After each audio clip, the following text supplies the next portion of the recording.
नमस्कार, म आज सधैँ चाहिँ तपाईँहरूलाई बिबिएस सेकेन्ड इयरको एउटा सर्भिस कस्टिङबाट लास्ट क्वेसन गर्दै थिएँ मैले होइन। त्यही क्वेसनकै आधारमा फेरि म एउटा क्वेसन नयाँ सर्भिस कस्टिङबाट गरिदिन गइरहेको छु। यहाँ चाहिँ अब हामीलाई दिएको सर्भिस कस्टिङकै हो होइन। हेर्नु होला, अस्ति मैले फर्मेट पनि लेखाइदिएको छु अनि एउटा क्वेसन पनि गरिदिएको छु। फेरि मैले आज एउटा क्वेसन गरिदिन गइरहेको छु।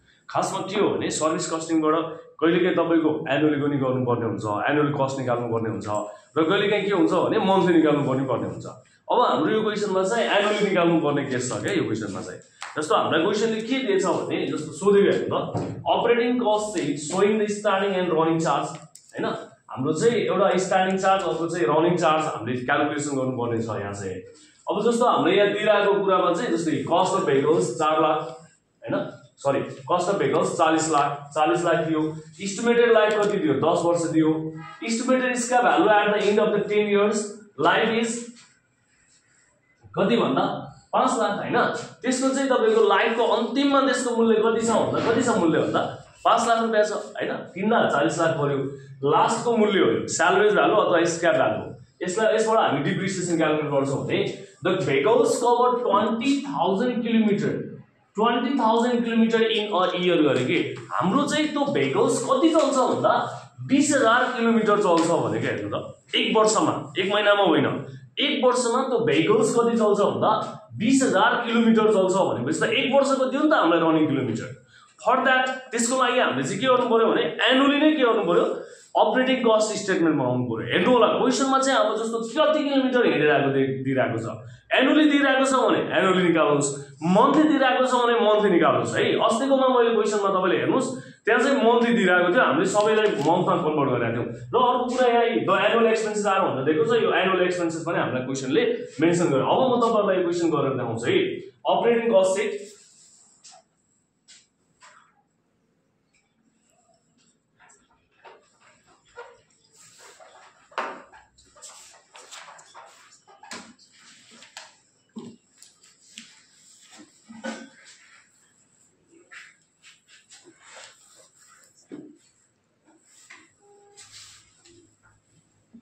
particulars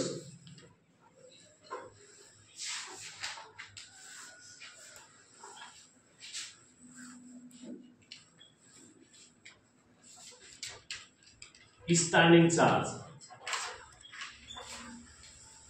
स्ट्यान्डिङ भनेको फिक्स चार्ज है। स्ट्यान्डिङ चार्ज भनेको फिक्स चार्ज। जस्तो हेर्नु न, यहाँ अब हाम्रो डिप्रिसिएसनकै कुरा आउँछ। अब हामी डिप्रिसिएसन पहिला राख्नु पर्यो होइन। स्ट्यान्डिङ भनेको डिप्रिसिएसन लाइफमा दियो। केमा दियो? डिप्रिसिएसन लाइफमा दियो। यदि रनिङ किलोमिटरमा यति किलोमिटर मात्र यसको लाइफ हो भनेर दिएको थियो भने त फेरि हामीले त्यो डिप्रिसिएसनलाई यता भ्यालुमा अथवा रनिङ चार्जमा हामी लाग्छौँ होइन। त्यो कुरा हामीले बुझ्नु पर्यो। अब डिप्रिसिएसन राखौँ पहिला।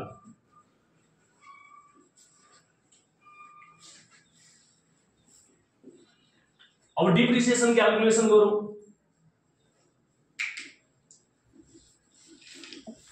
वर्किङ लोड है यो, वर्किङ लोड। और डिप्रिसिएसन कति हुन्छ? डिप्रिसिएसनको हामीलाई थाहा छ formula, cost minus salvage value divide by life. Cost कति हो हैन, cost salvage value scrap value पनि भन्छ यसलाई। कस्ट कति हो? 40 लाख। अनि स्यालरेज भ्यालु कति हो? स्यालरेज भ्यालु यसको कति हो भन्दा 5 लाख रुपैयाँ यहाँ दियो। लाइफ 10 वर्ष। अब 40 लाख में 5 लाख घटाए 35 लाख डिवाइड 10 गर्दा 3,50,000 आयो। 3,50,000 परेन है हाम्रो चाहिँ एक वर्षको डिप्रिसिएसन। अब हामी कति राख्छौं भन्दा 3,50,000 राख्छौं। अब त्यसको चाहिँ अब यो त माथिको त डिप्रिसिएसनकै लागि भयो। यो 20,000 किलोमिटर हिँडेको भनेको छ हैन। यो 20,000 किलोमिटर चाहिँ अहिले हामी फ्युल क्यालकुलेट गर्दा गर्छौं। अब ग्यारेज रेन्ट एनुअली नै हो, कति छ? 15,000। रोड लाइसेन्स यो ग्यारेज रेन्ट भयो, माथिको डिप्रिसिएसन पनि गर्यो हामी, यसबाट क्यालकुलेसन गर्यो। रोड लाइसेन्स एनुअली नै भने द एनुअल एक्सपेन्सेस आर भनेपछि एनुअल नै दियो है। रोड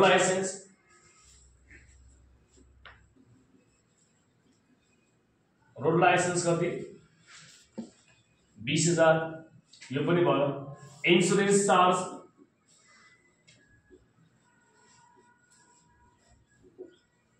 इन्सुरेन्स चार्ज कति छ 25,000 यो पनि हाम्रो एनुअली नै भयो एनुअल दिएपछि एनुअल नै गयो ड्राइभर स्यालेरी एनुअली नै दिएछ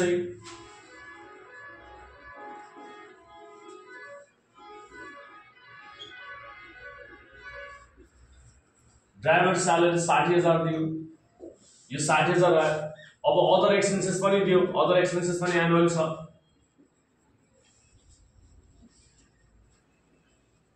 अदर एक्सपेन्सेस कति छ भन्दा 20,000 छ अब यसपछि यो पनि भयो हैन फ्युल कन्जम्पसन फ्युल भने हाम्रो चाहिँ अपरेट रनिङमा जान्छ अब यहाँ लेख्छौं हामी running charge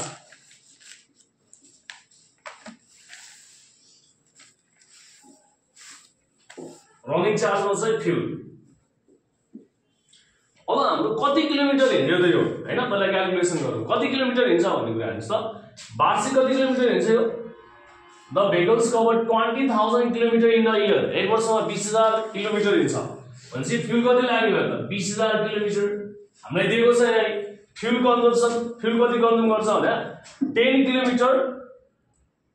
kilometre per litre हैन 1 लिटरले 10 किलोमिटर हिँड्छ भनेपछि कति लिटर चाहियो त पेट्रोल भन्दा अब यो 20,000 डिवाइडेड 10 गर्नुस् हेर्नुस् है यो हिँड्ने चाहिँ वर्षमा 20,000 किलोमिटर हिँड्ने हो 20,000 किलोमिटर हिँड्छ यो 20,000 किलोमिटर हिँड्छ भनेपछि यसले कति खान्छ fuel cost of fuel per litre 90 दिएको छ अनि फ्युल कन्जम्पसन भनेको 10 किलोमिटरमा 10 किलोमिटर पर लिटर गरे क्या 10 किलोमिटर हिँड्यो भने कति तेल खाइदिन्छ 1 लिटर खाइदिन्छ भनेपछि हाम्रो 20,000 हिँडेछ भने 20,000 डिवाइडेड 10 गरियो भने त हाम्रो त कति तेल खायो भने त आएन 20,000 डिवाइडेड 10 इन्टु अब रेट कति हो यसको 90 ले मल्टिप्लाई गर्नुस् यो 90 ले मल्टिप्लाई गर्दा हाम्रो चाहिँ कति आउँछ यो गर्दा हाम्रो 1,80,000 आउँछ अब यो पछि हाम्रो केही पनि छैन हैन यति नै भयो अब टोटल गरौँ अब यो total running charge starting charge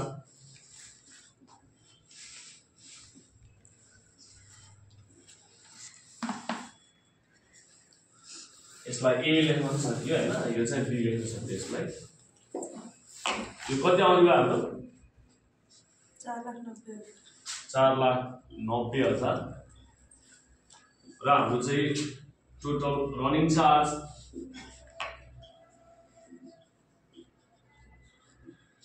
गर्दा 1,80,000 आयो अब टोटल अपरेटिङ कस्ट भने टक्क हामी लास्टमा गर्छौं टोटल अपरेटिङ कस्ट भनेको ए प्लस बी गर्दा हुन्छ है ए को टोटल यो भयो 490 अनि त्यसपछि बी को टोटल कति आयो भन्दा 1,80,000 आयो यो दुईटा जोड्यो यो दुईटा जोड्दा हाम्रो 6,70,000 आउँछ यसरी हामीले चाहिँ 2075 सालमा ट्रान्सपोर्टबाट आएको क्वेशन चाहिँ हामीले सल्भ गर्यो यसबाट म्याक्सिमम ट्रान्सपोर्टकै क्वेशन आइरहेको हुन्छ हैन सो अब यो क्वेशनलाई हेर्नु होला सार्नु होला हैन सँगै मेरो च्यानललाई चाहिँ अब लाइक सब्स्क्राइब शेयर गर्नु होला र तपाईलाई नेक्स्ट भिडियो कुन च्याप्टरको चाहिएको कमेन्ट पनि गरिदिनु होला धन्यवाद